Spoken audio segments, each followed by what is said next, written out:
이제 기도하고 설교를 시작하겠습니다. 살아계신 하나님, 이 시간 우리가 사람의 말을 들으러 온 것이 아니라 하나님의 음성을 기다리며 나왔습니다. 우리의 생각은 많고 우리의 마음은 분주하며 세상은 쉼없이 속삭이지만 지금 이 시간은 주님의 말씀이 우리를 지나가는 순간이 되게 해 주시옵소서.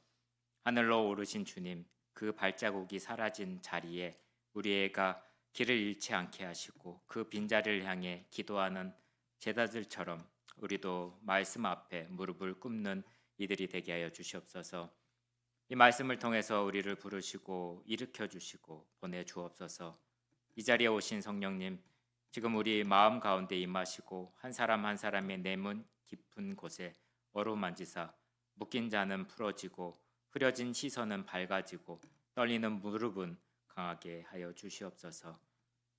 지금 주님의 말씀이 우리의 중심으로 향해 오도록 하여 주시고 우리의 모든 시선과 마음을 온전히 주께 맡기게 해 주시옵소서. 감사드리며 예수 그리스도의 이름으로 기도드립니다. 아멘. 할렐루야. 네. 여러분은 언제가 가장 막막하다고 느껴지시나요?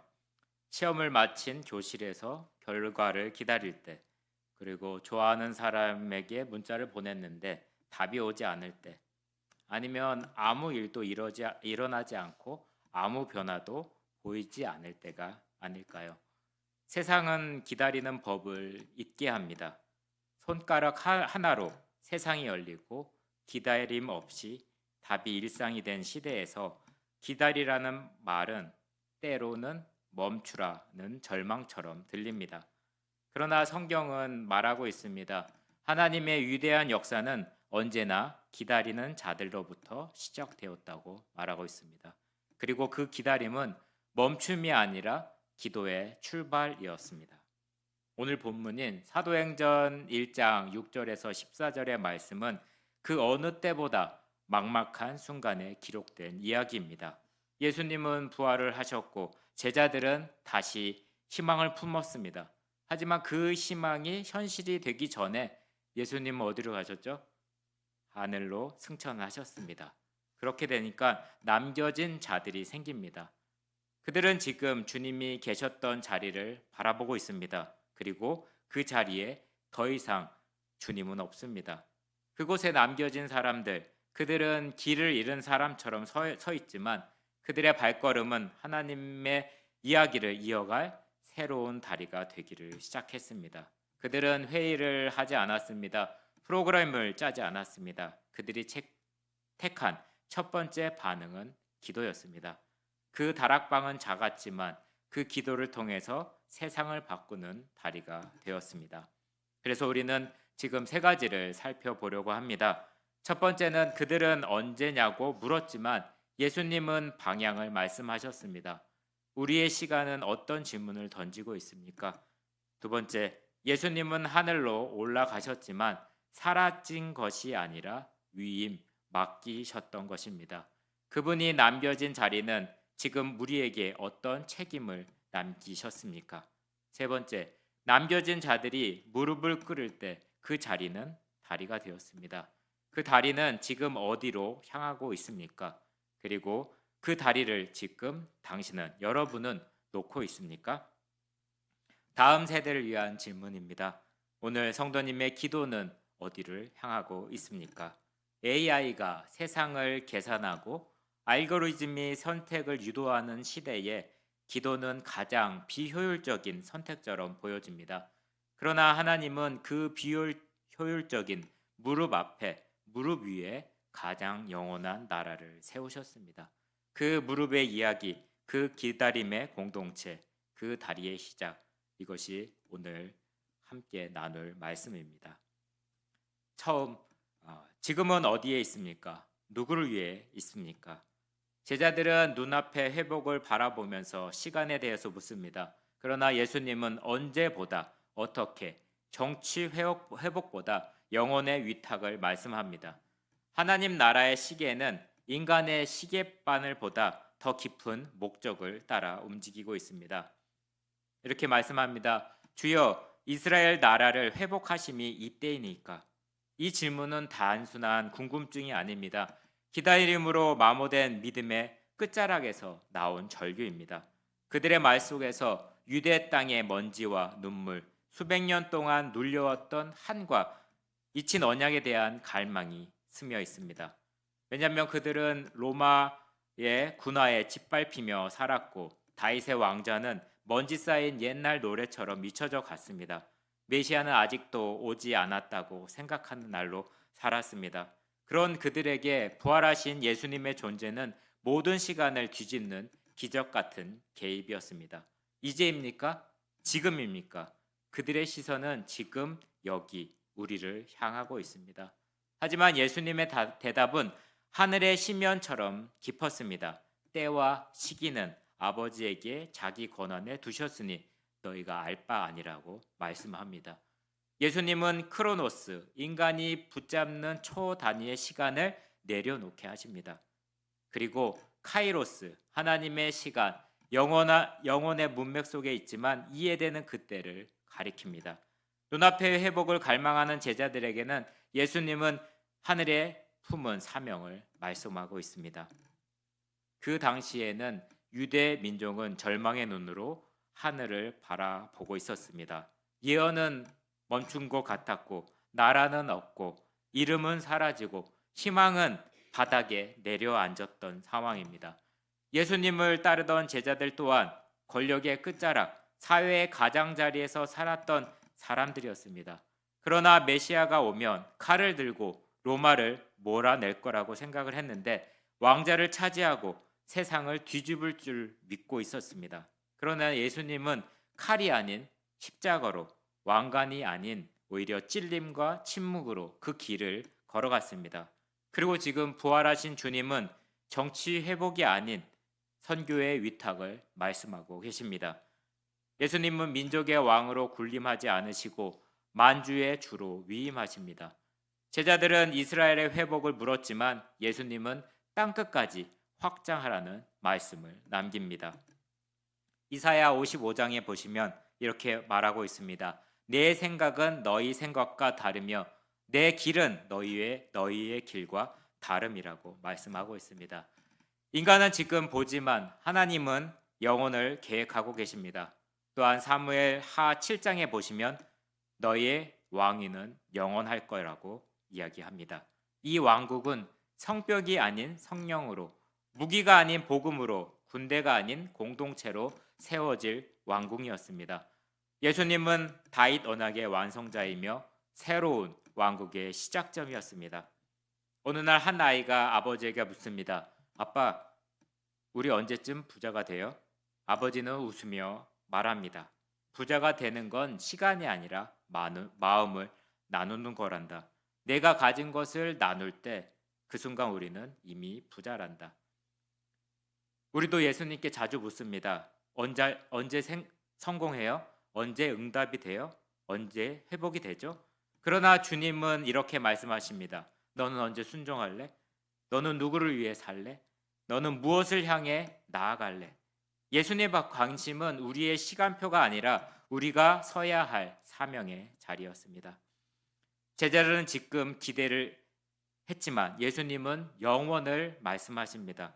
그들은 이스라엘의 왕국을 원했지만 예수님은 성령 공동체, 경계 없는 사랑의 왕국을 준비하고 계셨습니다. 예수님의 시선은 시계 유예가 아니라 하나님의 마음이 향한 방향을 따라 움직이고 있었습니다. 이제 예수님은 말씀이 아닌 행동으로 진리를 보여주십니다. 그분은 하늘로 오르십니다. 그러나 그것은 떠남이 아니라 맡김, 위임이었습니다. 그분이 계셨던 자리는 비었지만 그분의 계획은 더욱 선명해졌습니다. 하늘에 오신 그분이 남겨진 그 자리에 과연 무엇이 내려오겠습니까? 이제 우리는 그 빈자리에 임할 능력과 불붙는 사명을 만나게 될 것입니다. 두 번째는 올라가실 주님, 내려올 성령님입니다. 성령님의 승천은 예수님의 승천은 사역의 마침표가 아니었습니다. 오히려 성령 사역의 느낌표입니다. 그분은 하늘로 올라가셨으면 그분은 떠남이 아니었고요. 그분은 곁에 머무시는 방식이 새로워졌습니다. 비움이 아닌 위탁이 되고 부재가 아닌 새로운 임재가 됩니다. 그분이 이제 교회를 통해서 성도를 통해 평신도를 통해 세상의 한가운데 거하시기를 시작합니다. 사도행전 1장 8절 모두가 다 아시는 말씀입니다. 단순한 명령문이 아닙니다. 그것은 사명을 품은 예언이며 예언을 품은 약속이 됩니다. 오직 성령이 너에게 임하시며 너희가 권능을 받고 예루살렘과 온 유대와 사마리아와 땅끝까지 이르러 내 증인이 되리라 말씀하십니다.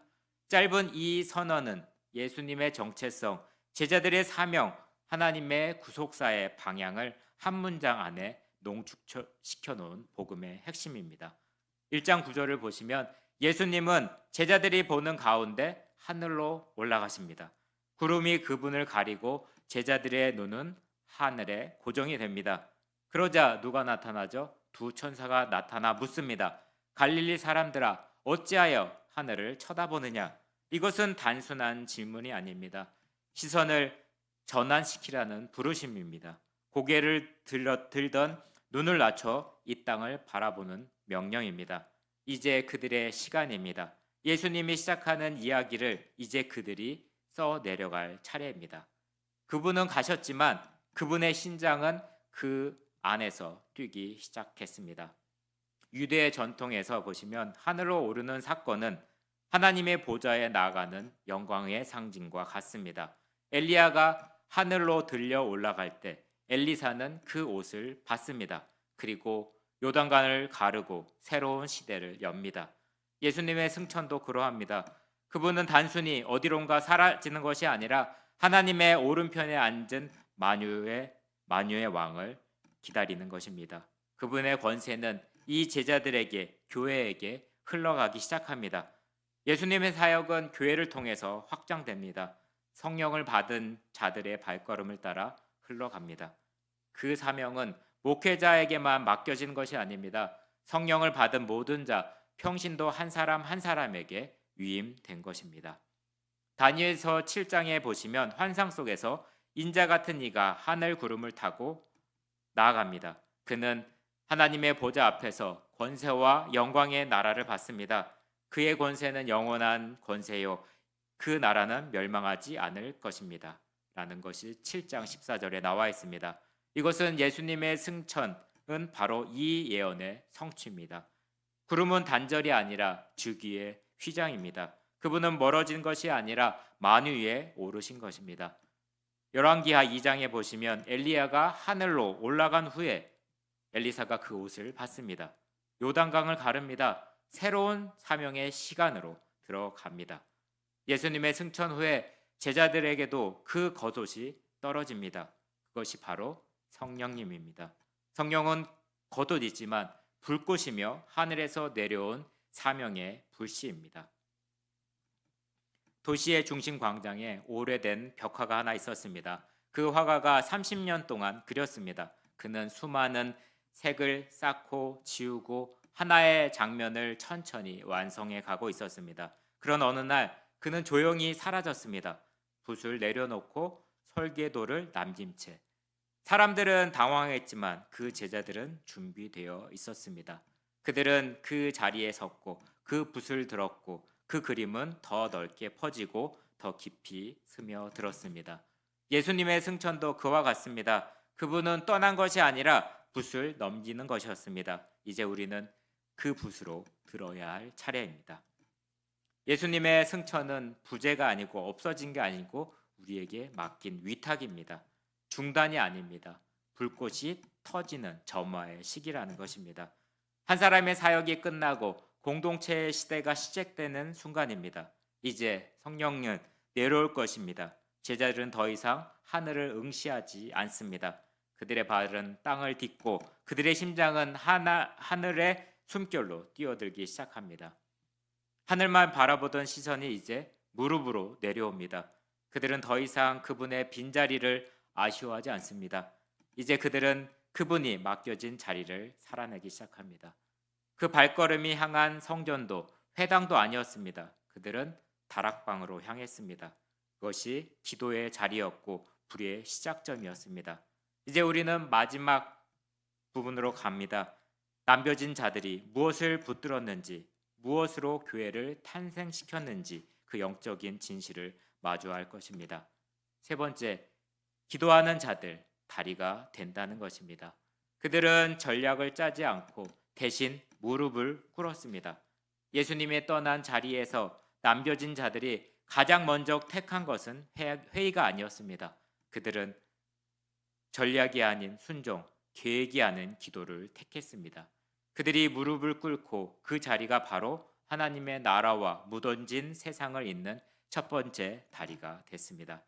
사도행전 1장 12절에 보시면 제자들은 감난산으로 내려옵니다. 그곳이 주님이 승천한 자리, 그들의 희망과 두려움이 교차되던 그 지점이었습니다.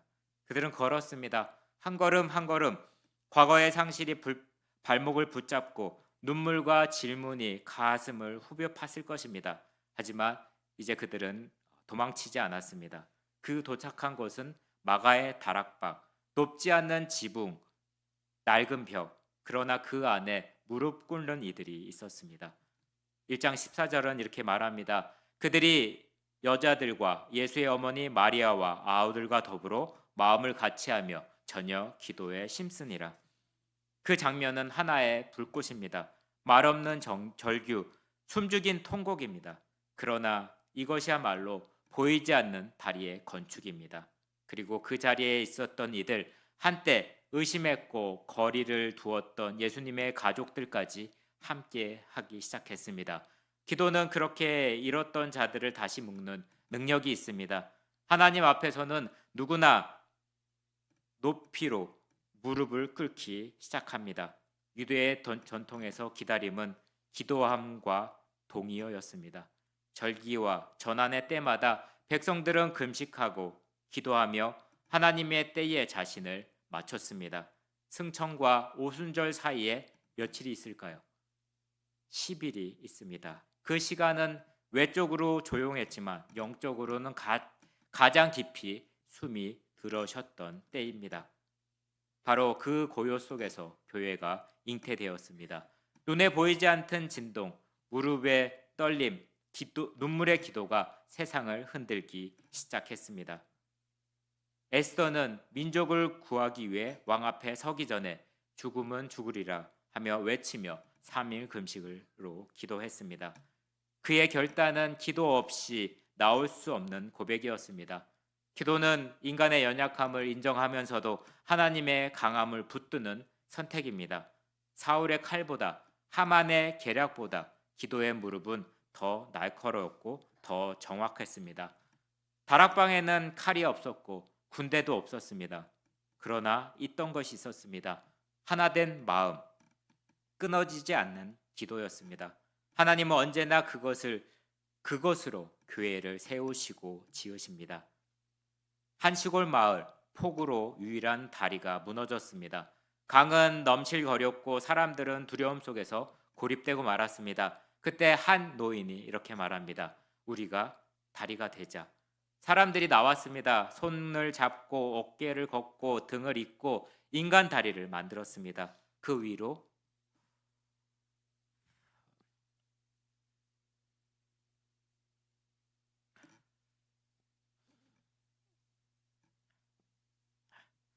아이들이 건넜고 노인들이 조심스럽게 걸었습니다. 구조대가 도착했을 때 말했습니다. 여러분의 연결이 생명을 살렸습니다. 기도도 그런 것입니다. 흔들리는 세상과 오시는 주님 사이를 잇는 인간의 손, 무릎, 눈물로 이루어진 다리입니다. 기도는 무력한 시간이 아닙니다. 기도는 하나님의 나라가 착륙할 수 있도록 하늘과 땅 사이에 놓는 영적인 활자루가 됩니다. 그 위에 교회가 세워지고 그 위로 세상이 하나님께 다시 연결이 됩니다. 그들은 기도했습니다. 그의 기도의 정점에 불붙는 바람이 몰아쳤고 그 바람 위에 교회가 태어났습니다.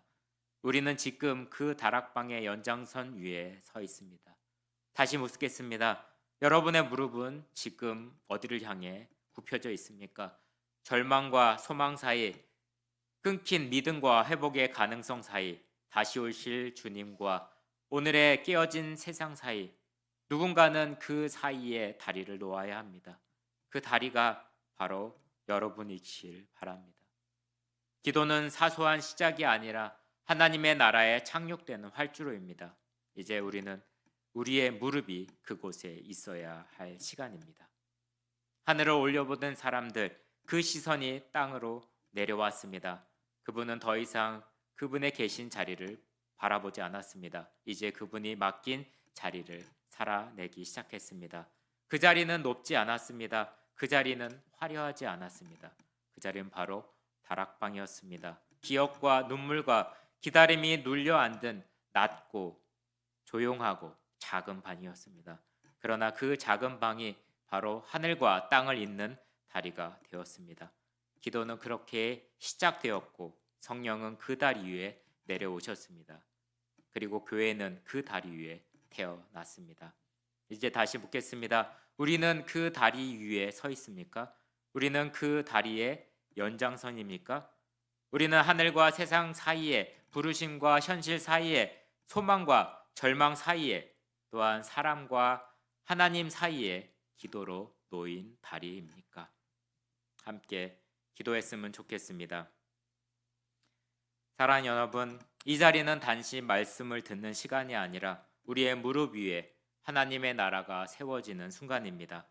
하나님은 하늘로 오르셨고 성령은 이 땅에 내려오셨습니다. 그리고 이 사이에 우리에게 맡겨진 자리가 있습니다. 프로그램이 아니라 기도의 자리, 전략이 아니라 무릎의 자리, 회피가 아니라 연결의 자리였습니다. 오늘 우리가 그 다리가 되게 해달라고 함께 기도합시다. 우리의 무릎이 하나님의 임재의 통로가 되게 해달라고 기도합시다. 성령님께서 이 기도 위에 임하셔서 다시 불을 붙이시고 다시 교회를 세우시고 다시 나를 부르시도록 주여 삼창하시고 함께 동성으로 기도하겠습니다. 주여, 주여, 주여. 하나님 아버지 감사합니다. 오늘의 말씀 가운데 주님 기도로 땅을 잇고 하늘을 잇는 저희들이 될 수 있도록 주님 축복하여 주시옵소서. 무엇을 바라고 있습니까? 어느 때입니까? 이야기하는 그 제자들의 마음처럼 주님의 임재를 구하고 하나님의 얼굴을 가기를 원합니다. 하나님 함께하여 주셔서 우리의 삶 가운데 무릎으로 기도하며 사는 삶이 될 수 있도록 주님 축복하여 주시옵소서. 무릎으로 또한 기도의 다리를 놓는 저희들이 될 수 있도록 하여 주시옵소서. 손에 손잡고 기도하며 또한 마음과 마음을 나누며 기도하는 저희들이 될 수 있도록 주님 축복하여 주시옵소서. 우리의 평신도 주일, 우리의 하나님께서 위탁하신 그 말씀을 받고 기도로 나아가기를 원합니다. 그 기도의 길 위에 성령이 함께해 주시고 불붙는 성령의 임재가 있기를 날마다 간절하고 구합니다. 다락방의 기도의 불을 채워줬던 것처럼 저희 복음감리 교회의 기도와 중보기도의 각 가정 가운데 주님 기도의 시간이 늘어나게 해주시고 하나님의 놀라운 시간들이 일어날 수 있도록 하여 주시옵소서. 주님 함께하여 주시옵소서. 주님 아버지 사랑의 주님, 하늘로 오르신 그날 주님은 우리를 남겨두셨지만 결코 홀로 두지 않으셨습니다. 남겨진 우리는 두려워 떨 수 있었고 뒤돌아 도망칠 수 있었지만 주님의 약속을 붙잡고 기도의 자리에 머물기를 선택했습니다. 오늘 우리도 같은 고백을 드립니다. 주님, 제가 하늘과 땅 사이에 있는 기도의 다리가 되게 하옵소서. 절망과 소망 사이, 무너진 관계와 회복 사이, 세상과 복음 사이에 내 삶을 올려놓게 하옵소서. 내 무릎이 누군가의 눈물이 쉬어갈 자리가 되게 하시고 내 기도가 주님의 불이 내려오는 통로가 되게 하시며 내 마음이 성령께서 다니실 다리가 되게 하옵소서. 주님, 내가 언제냐고 묻는 인생이 아니라 누구를 위해 살아가야 할지 묻는 인생이 되게 하여 주시옵소서. 시금표를 붙잡지 않고 사명지도를 따라 가게 하여 주시옵소서. 세상의 허무함과 빠른 속도 속에서 잠깐의 열심이 아니라 지속되는 무릎의 충성으로 하나님 나라를 이 땅 위에 이루게 하여 주시옵소서. 주님, 다시 오는 그날까지 내가 다락방의 기도를 놓지 않게 하시고 내 가정이, 내 교회가 기도 위에 세워진 살아있는 다리가 되게 하여 주시옵소서. 감사드리며 예수 그리스도 이름으로 기도드립니다. 아멘.